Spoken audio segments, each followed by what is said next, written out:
سوال و جواب در بیان اخلاق روزدار. می‌فرماید که مل غایت من تشریع الصیام، هدف اساسی فرض گرداندن روزه چی است؟ هدف اساسی فرض گرداندن روزه این چی است؟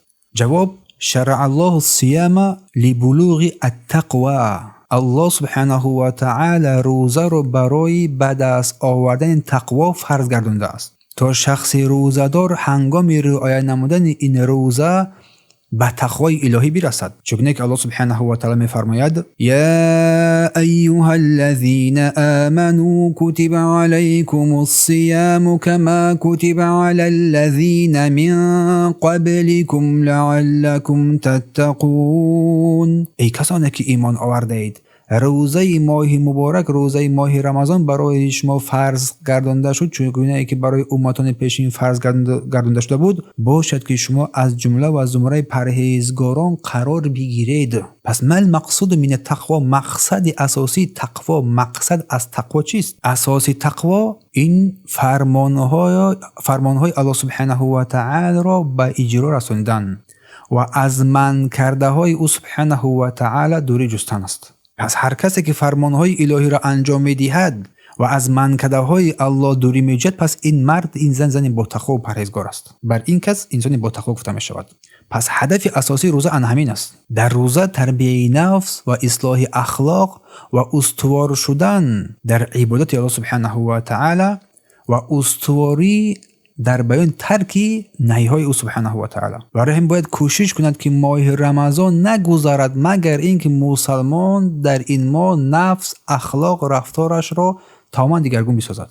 می‌فرماید سوال نوبتی: هل اشار النبی صلی الله علیه و آله الی قضیه التقوى بالنسبه للصائم؟ آیا رسول الله صلی الله علیه و آله، پیامبر صلی الله علیه و آله در مسئله تقوا در روزه اشاره کرده است؟ اشاره کرده هستند؟ بله، رسول الله صلی الله علیه و آله در این مورد یک اشاره عظیمی کردند و فرمودند، چون که روایت بخاری است: من لم یدع قول الزور والعمل به، هر کی سخن دروغ و عمل بر آن دروغ را ترک نکند، هر کی سخن دروغ گفتن را و عمل بر آن دروغ را ترک نکند، لیس لله حاجة، پس الله لیس لله حاجة فی ان یدع طعامه و شرابه.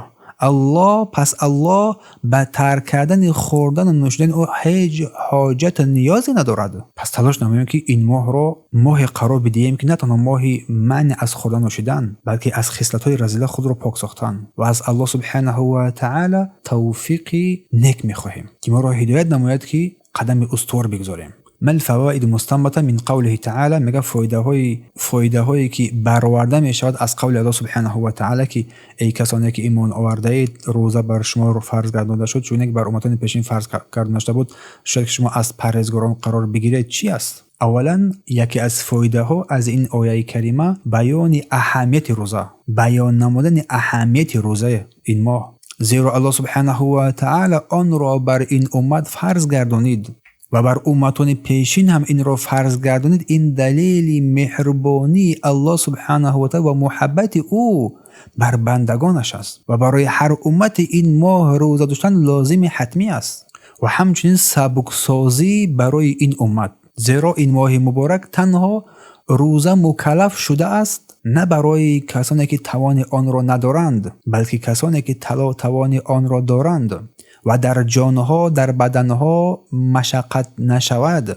برای آنها روزه فرض گردید. سبکی و همچنین اشاره و بر کامل گرداندن این امت است. الله سبحانه و تعالی این امت را از جهت فضیلت ها کامل گردانید با فرض گرداندن این ماه مبارک. پس سوال می شود که آیا برای فرض شدن روزه حکمت ها، سبب هایی هست؟ برای فرض گرداندن این ماه مبارک چه حکمت ها یا چه سبب هایی است؟ بله برادر و خواهر گرامی، برای اینکه الله سبحانه و تعالی این ماه مبارک رو برای ما و شما فرض گردانید، حکمت ها و سبب های هم دارد و فایده های زیادی هم دارد، چون این روزه عبادت است که با واسطه آن با پروردگار انسان نزدیک می‌گردد. از نیکوترین فایده و حکمتاش اینکه انسان آن چیزهایی را که دوست می‌دارد در نفسش، از خوردنی ها، از نوشیدنی ها، از همخوابگی، همه اینا رو به خاطر رضای الله ترک می‌کند. و دیگری از فایده ها شناخت قدر الله سبحانه و تعالی، چون الله سبحانه و تعالی دسترسی غذا، نوشاکی و نیکاه را برای بندگان آسان کرد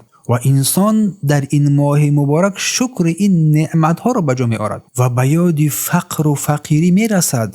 به یاد آنها هم می رسد که آنها این چیزها را دسترسی ندارند، بنابراین باید برای آنها صدقه داد. آنها را هم در این ماه کمک کرد آنها تا که خوشحال شوند.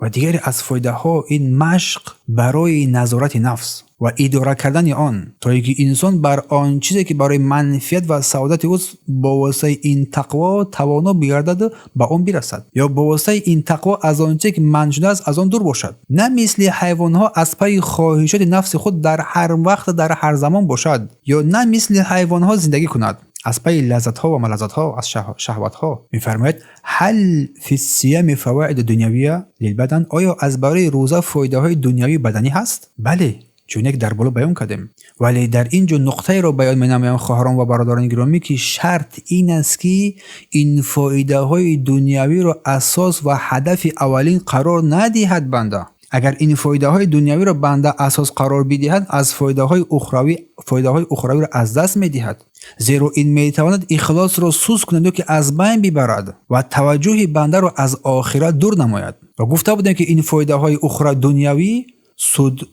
سودهای زیاد دارد. سلامتی را بنده را قوی می‌کردند از کم غذایی و ذخیره های قدرت بدنی انسان را و مالی انسان را بیشتر و زیاده می‌گرداند.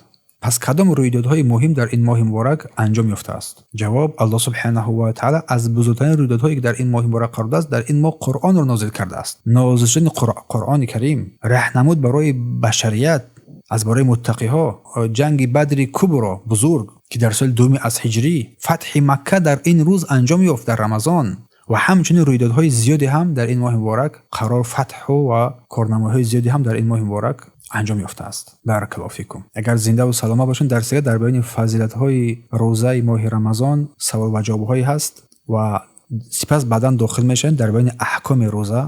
ان شاء الله بیان احکام روزه داخل میشیم، خیلی سوال جواب رو رفتن میگیریم باذن الله تعالی. سبحانك اللهم وبحمدك اشهد ان لا اله الا انت استغفرك واتوب الیک.